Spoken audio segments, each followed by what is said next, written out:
Y vamos a continuar ahora analizando la actualidad y precisamente vamos a hablar en los próximos minutos de la posibilidad del recrudecimiento de una guerra comercial entre Estados Unidos y China. Vamos a ver cuáles son las expectativas, qué consecuencias puede eso tener para el futuro de las economías a nivel global y con quién podría ser más posible que se recrudeciera esa guerra comercial con el gigante asiático, si con Kamala Harris o con Donald Trump. Nos acompaña para hablar de este asunto Uri Dadush, académico no residente en Bruegel. Hello, thank you for being with us. Good evening. Good evening, Alma. What will an extensive trade war between China and the US mean in this moment? Well, we already have one, and it has a direct effect on the economies of the United States and China, bad effect. It also undermines, and perhaps this is the most important consideration from the European point of view, it undermines the World Trade Organization, the rules-based system. So it makes all of international trade less predictable. Another question, what impact will it have on economies worldwide? So worldwide, the effect will be the most pronounced on smaller economies that have less power and less ability to deter others. It will have a greater effect on economies that are highly dependent on exports, and that includes, of course, several European countries.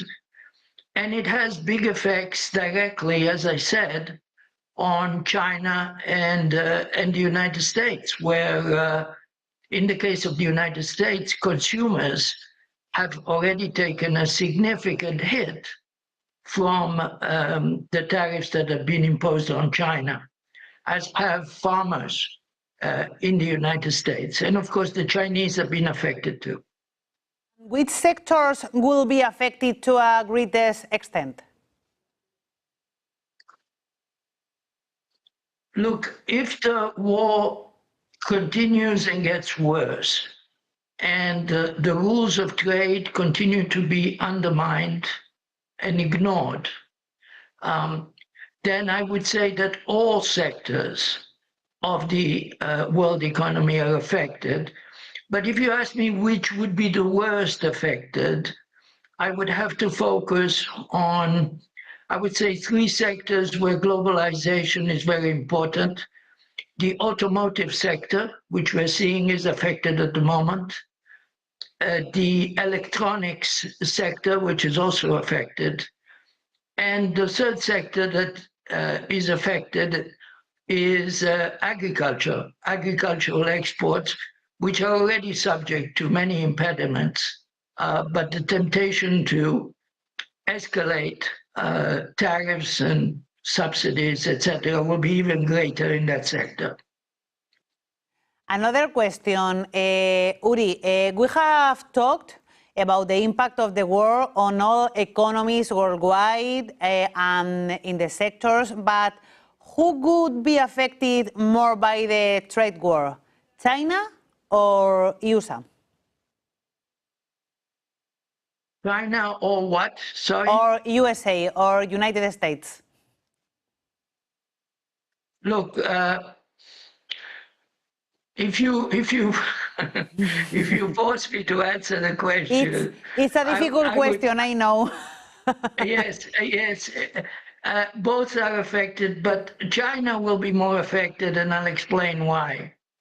China will be more affected because, first of all, it's more dependent on exports than in the United States, about 2.5 times more dependent on exports than the United States.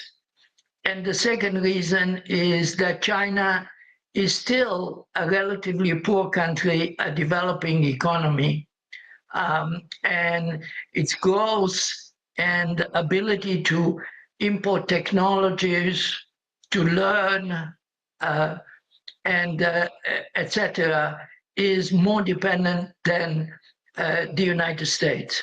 But the United States will also be hurt. I mean, you know, about half of the revenues of the 500 largest companies in the United States come from overseas. So you have to bear that in mind. That's also going to be a big effect.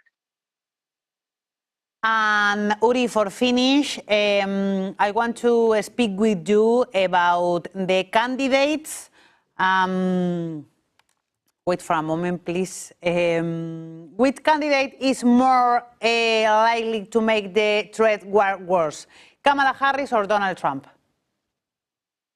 Donald Trump, he has promised to put up tariffs of 10%, and now he's speaking about 20% on all US imports.